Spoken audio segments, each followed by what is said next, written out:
E o perfil da pessoa, do agressor de criança, o que ele tem de diferente desses outros perfis de psicopata e de Basicamente assassinos? nada. Eles fazem uma diferenciação para a questão da pedofilia, a questão sexual. A questão do agressor, não. Por exemplo, a gente vê aquele caso que teve do Jairinho, a gente vê nitidamente que ele não escolhia as namoradas, ele escolhia as vítimas. Por exemplo, todas as namoradas dele tinham crianças de 3 a 5, 6 anos, né? Parece que até 8 anos, se eu não me engano. Então, ele já escolhia essas mulheres já para ele ter aquelas vítimas disponíveis. O que ele ganha com isso? Poder. Poder. A gente tem que entender que tem pessoas que estão sedentas de poder. E esse poder é principalmente quando eu tenho uma vítima vulnerável, isso é muito legal. Porque eu posso exercer todo o poder possível. Na realidade, é um processo compensatório. Essas pessoas se sentem muito inferior, na realidade. Elas têm complexo de inferioridade. E elas têm que ter bastante poder para elas se sentirem melhor. Então, muitos vão escolher o quê? A criança, porque é vulnerável. É fácil, vamos dizer assim, fácil de manipular, de atacar, né? Não se defende, né? Não vai tentar se defender, é vulnerável, né? Como eu falei. Então, muitos vão adquirir esse poder e eles se sentem maravilhosos, tá? Eles se sentem bem por cima mesmo, porque eles estão absorvendo isso. É louco, mas a gente tem que entender que existem mentes dessa forma, né? Então, muitas vezes não é a coisa material, é o que a gente ganha de ganho psíquico, que a gente chama de ganho psíquico, né? Então, o cara ganha psicologicamente falando. Mas tem também ali uma coisa, talvez, de sedução, né? Porque não só sedução sexual, né? Mas normalmente o cara, ele é o cara que... Ele é intenso. Eu sempre falo que pessoa que é muito apaixonada é também muito violenta, né? Pessoa que é tudo muito intenso, ele vai ser... Biruliro, né? É biruliro, entendeu? É tan-tan, entendeu? Porque é isso. Normalmente o cara que é o agressor de criança, ele também é o amigão da criança, ele brinca com a criança. Então ele até faz de uma maneira que a criança se sinta, vide aí o Living Neverland lá, que a criança se sinta meio, puta, eu não quero perder, apesar dele me agredir ou passar a mão em mim, eu também não quero perder porque ele brinca comigo.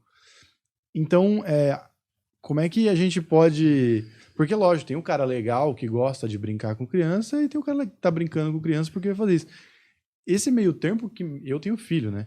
Eu fico assustado, assim, porque eu sou um cara muito neurótico, então eu fico, tipo, até o positivo já me deixa, preocupado. Você tá correto com isso, porque, assim, nós temos fases da vida, a psicologia também já explicou isso pra gente, eu tenho fases e eu vou passando essas fases, tá? Se eu regredir, ficar em uma dessas fases, já é uma questão psicológica que não é legal. Então, o que eu estou dizendo? Adulto, o correto é adulto, não tem interesse mais por criança. Ele não é criança, certo? Cada fase a gente vai tendo interesses diferenciados, nosso comportamento vai mudando. Então, sim, um adulto que tem aquela fissura, aquele interesse por criança, ao ponto de ele deixar de jogar um futebol com seus amigos para ele ficar levando, sei lá, criança do vizinho no parque, isso aí é esquisito. Então, a gente tem que ficar de olho nisso, porque não é normal. Porque o normal é a gente passar por essas fases. O próprio Freud, né, como Freud explica, né?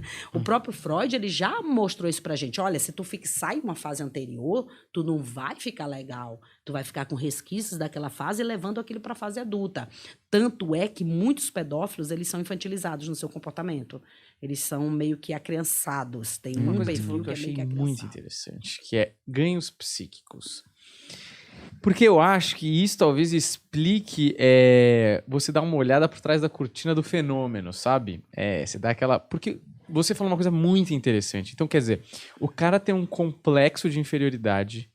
Para sanar esse problema, ele domina alguém que, teoricamente, inferior no sentido de poder, de força física, de influência, de articulação, de poder, pedir socorro, etc., para recuperar ou para preencher esse complexo de inferioridade e se sentir uma pessoa mais validada, vamos dizer assim.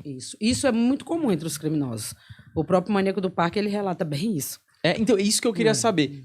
Se você pudesse me dar alguns exemplos, além do complexo de inferioridade, outras características que o cara ganha um ganho psíquico por essa situação que ele né, procura para tentar sanar isso? Se procura várias coisas, se procura beleza, se procura atenção. Por exemplo, isso pode ser uma coisa bem louca. O Marcelo Costa de Andrade, ele disse que bebia o sangue porque ele queria ficar com a pele bem lisa, igual a das crianças, né? E a parte que ele achava mais bonita era essa parte aqui entre as pernas e o bumbum e as pernas. Ele dizia que era a parte mais lisa. E eles acreditam, né? Bebendo sangue, isso é bem comum no vampirismo e no canibalismo, né?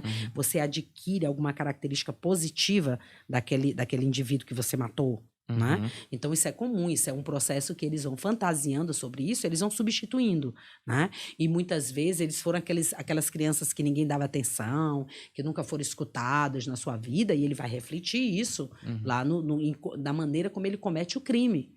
Tá? Ele quer ter essa atenção, ele quer a vítima suplicando, né?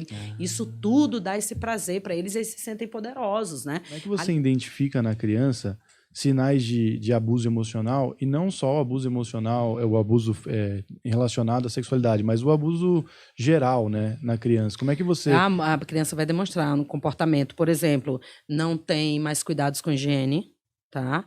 Baixo rendimento escolar é bem comum. Então, você tem uma criança aí que tinha notas boas e, de repente, a criança cai totalmente as notas. Tirava 8, 9 e agora está tirando 3, 4, 2, entendeu?